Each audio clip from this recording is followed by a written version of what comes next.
Hello and welcome to New Junction. Now in today's episode we attempt to start the track detail on this side of the layout.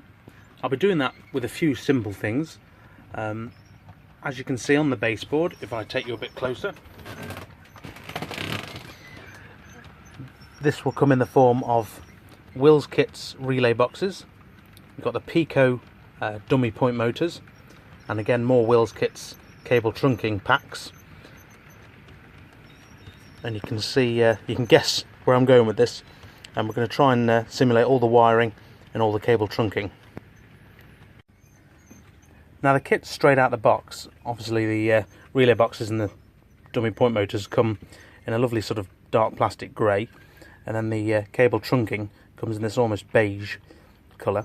So one of the first jobs will be to dig out my Humbrol sprays. In this case it'll be the grey primer. And I'll be giving them a light coat just to get them going and give a bit more of a better tone for weathering up on the layout. As the cable trunking will be on the baseboard itself and not on the ballast, I need to prepare the baseboard first as well. So what I'm going to do is tidy up all the stuff I've been storing on this side of the layout and give the baseboards a lovely coat in probably one of the Woodland Scenics earthy colours, probably a brown, an undercoat, just to build up off of, and we'll be able to go from there. Now in true Blue Peter fashion, here's one I made earlier. The items on the right hand side of the pairs have been sprayed, and obviously the ones on the left are original. Obviously you can see a big difference with the cable trunking. Now the dummy point motor boxes, although on camera look almost identical, the painted one is slightly lighter, and it's also now got a lovely key for any washes or weathering we now add to it. So it really was necessary to do it. So the next job, let all the trains depart, and then we'll get on with painting the baseboard.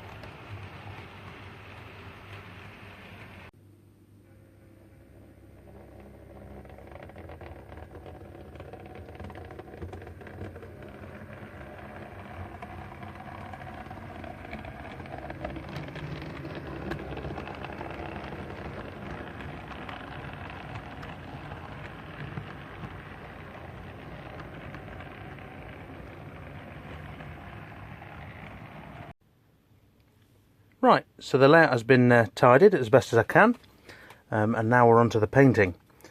For the undercoat, I'm literally going to use the Woodland Scenics Earth Undercoat, which is C1229. It's a little brown, but it works perfectly as an undercoat, especially when you're going to cover it with soil and things like that.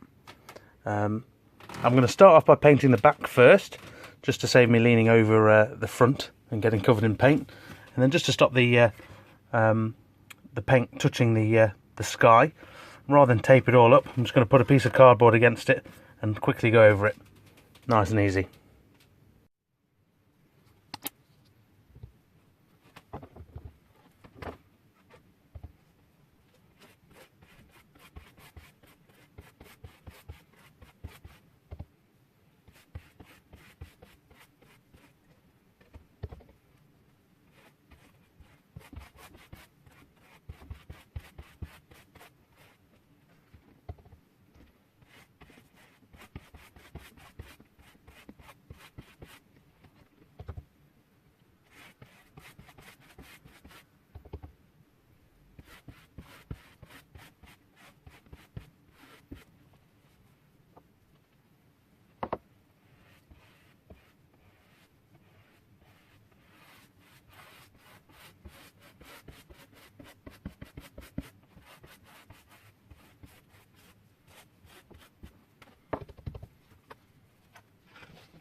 And as easy as that, we now have a painted baseboard.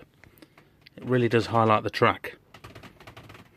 Now, what this does is it, I suppose, confirms that we're finished with the baseboard side of things, and it's basically the ground level for all the scenery. It just means if there's any parts that haven't been covered up yet, it doesn't look too obviously like a model when it's finished, and also highlights very well. Again, when you're painting, don't be scared to go up to the ballast. As you can see, gone up the edge. When it dries, it just looks like a, I suppose, a natural part of the colouring. But no, looks quite good. Even if it does look a bit fecal brown, it's a really good undertone. One other thing I like to do once they've been primed, particularly the dummy motors and the cable trunking, is just go over them with the Humble Dark Wash. All this does is it brings out some of the details that may have been faded in with the painting, so I'm going to do that now.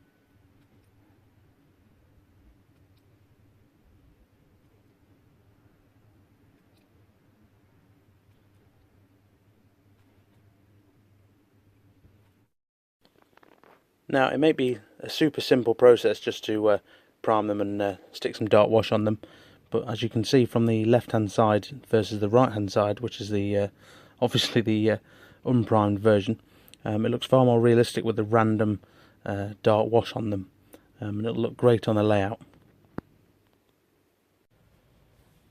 Now, when it comes to placing the dummy point motors, I've actually set myself up for a slight fail because I've already ballasted.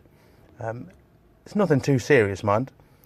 The points that are in the middle of the ballast, as it were, all you do is you sort of grind up the ballast. It soon compacts down again, makes it pliable, so you can place the point motors nice and smooth in position. For the ones at the edge, of course, that's even easier.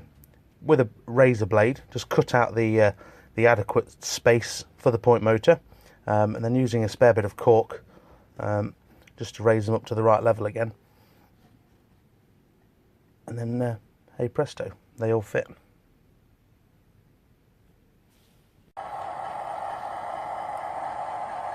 So those are now all in a preliminary position.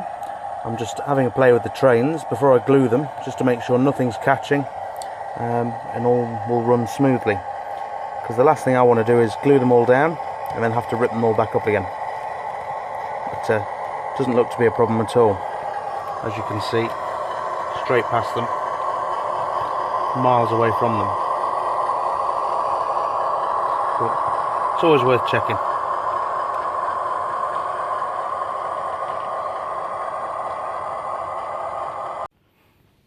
Now, to glue them down, I'm actually going to use some rocket card glue. The simple reason for this is purely the nozzle you get with it is very accurate, and because we're next to the points themselves, I don't want to go messing around with PVA glue and splodging it about and accidentally gluing a point together. So we're going to use the rocket card. Very accurate, very quick. And as if by magic, there we are. They're now all stuck down, solid.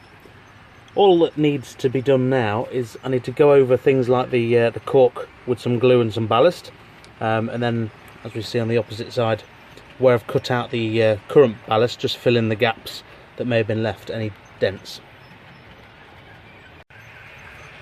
I've also added in all the cable trunking as this HST comes flying by. So as you can see, it's all at the front. That's PVA'd in, so that's glued in solid. If I give you a better look, you see the point motors at the furthest point, with access points next to each one where applicable. That then goes all the way along, and then of course on the other side I've got 2 more access points for these two. The 2 relay boxes, which are now on the layout, and then of course the cable trunking on this side goes all the way up to the other various point motors, as you can see there. Now I have left an access point at the end because there will be a signal here eventually. That's one of the next phases. All that's left to do really with this, now that this is all dry, is, as I say, fill in all the gaps. This gap in between the trunking and the actual ballast, I'm going to coat with a thin layer of PVA glue and sprinkle a mix of soil and ballast, just to make it look like a sort of waste ground effect. Oh, refocus you in. Just to tidy it up a bit. I'm not going to do anything on the outside of the cable trunking yet. I'm going to use this almost as a scenic border for now, until I decide what fence is going to go on the near side or the outer edge. The only remaining job, which will be done next, I suppose, is where things like you get the, if I zoom you in a bit closer, sorry if I'm moving you around, where you get the gap in the access point of the cable trunking to the motor, put a small piece of wire once the ballasting's all done. Same with here, straight across as if it's going to the motor.